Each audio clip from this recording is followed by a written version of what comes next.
Assalamualaikum warahmatullahi wabarakatuh. Saya Siska Andika, peserta diklat PDPS bagi PTTPK di lingkungan Dinas Sosial Provinsi Jawa Timur yang diselenggarakan oleh BPPKS Yogyakarta tahun 2022, gelombang 1, angkatan 1, kelompok 3, lokasi PBL di UPT PPS AB Sidoarjo. Kali ini saya ditugaskan membuat video tentang proses pelayanan di UPT PPSAB Balita Sidoarjo. UPT PPSAB Sidoarjo memiliki visi dan misi, yaitu terwujudnya perlindungan dan penyelamatan anak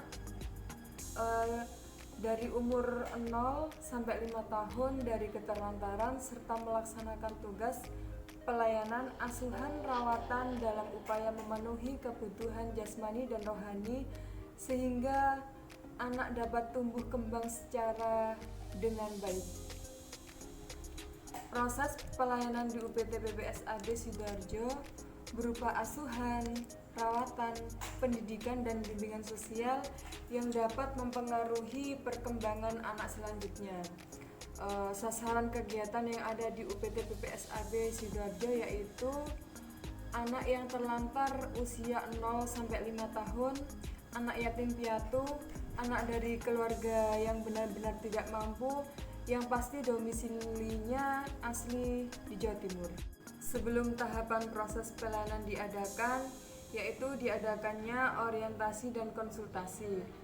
Di sini orientasi diarahkan kepada klien untuk dapat mengenali situasi lingkungan dan dapat mengatasi hambatan fisik yang disandangnya. Misalnya, memandikan anak, membedong bayi apabila bayi tersebut masih berusia 0 sampai 2 minggu, memakaikan pakaian, memberikan asupan makanan dan minuman terhadap balita berupa susu formula, bubur serta makanan lainnya, dan yang terakhir adalah menidurkan anak sampai anak tersebut merasakan kenyamanan. Yang kedua adalah identifikasi.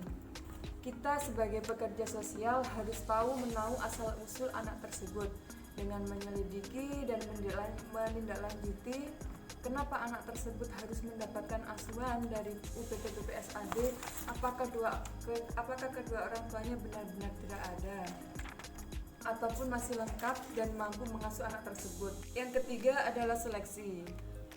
Seleksi yaitu diperolehnya klien yang terseleksi sesuai kriteria yang sesuai dengan balita terlantar. Misalnya, anak tersebut memang benar-benar membutuhkan tempat asuhan dan seorang pengasuh yang layak. Yang kedua, melakukan koordinasi dengan instansi terkait antara rumah sakit, ada kepolisian, puskesmas, dan LSM serta dinas sosial setempat.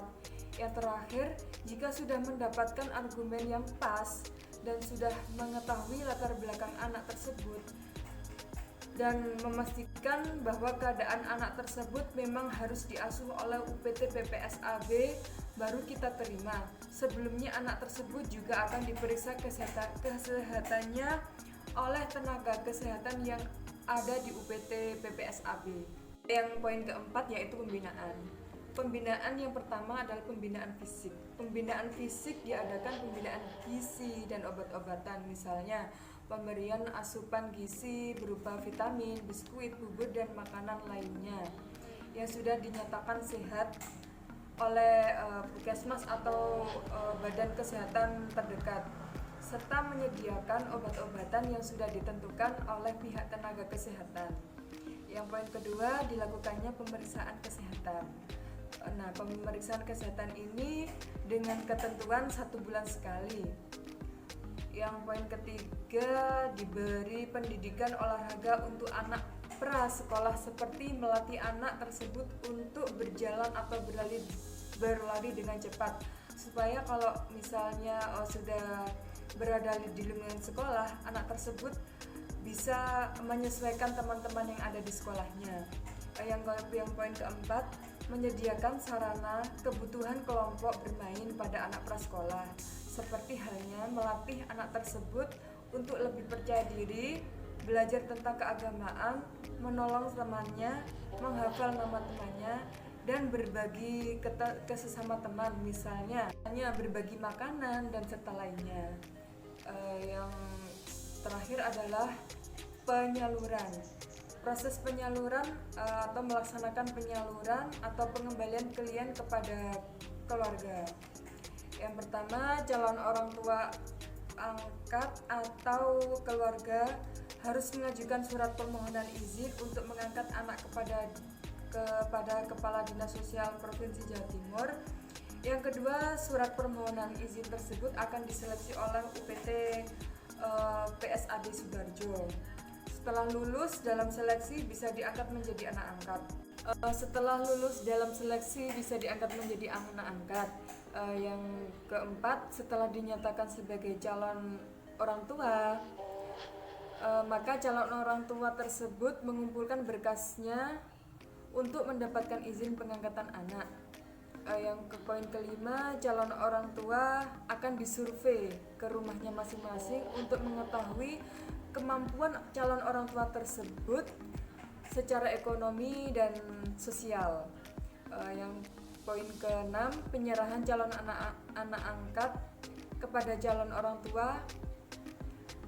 Calon anak angkat tersebut diasuh selama 6 bulan oleh calon orang tua angkat dengan membawa surat keputusan pengasuhan dari Kepala Dinas Sosial Provinsi Jawa Timur. Setelah pengasuhan selama 6 bulan, calon orang tua tersebut akan disurvei kembali atau home visit yang kedua untuk mengetahui perkembangan anak tersebut. Yang selanjutnya adalah melaksanakan atau penyaluran pengembalian klien kepada lembaga pelayanan sosial, yaitu melalui panti asuhan. Diperolehnya data dari keluarga calon adoptan sesuai peraturan undang-undangan, agar terjalinnya tali silaturahmi antar petugas dan calon adoptan dalam rangka bersama-sama bertanggung jawab dalam menangani permasalahan anak. Diperolehnya tentang kondisi sosial, ekonomi calon orang tua angkat, serta membuktikan keaslian dokumen yang telah diserahkan sebagai persyaratan adopsi. Untuk yang poin ke-8, permohonan calon orang tua angkat akan disidangkan persyaratan maupun hasil visit 1 dan visit kedua dengan tim PIPA. PIPA adalah tim pertimbangan perizinan pengangkatan anak di Dinas Sosial Provinsi Jawa Timur untuk mengetahui kelayakan calon orang tua tersebut. Yang poin ke-9, setelah dinyatakan oleh tim PIPA, calon orang tua akan diberi surat keputusan pengangkatan anak oleh Kepala Dinas Sosial Provinsi Jawa Timur. Yang ke-10 ialah mengajukan permohonan pengangkatan anak kepada pengadilan negeri. Yang terakhir, setelah putusan pengadilan, calon orang tua angkat secara sah mengangkat calon anak. Adapun standar mutu pelayanan atau indikator keberhasilan secara kualitatif dapat ditetapkan sebagai berikut. Yang pertama, anak memiliki status orang tua dan masa depan yang lebih jelas.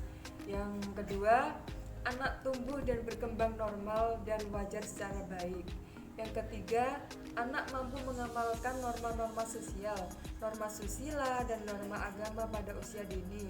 Yang keempat, anak memiliki kewaspadaan terhadap input-input eksternal.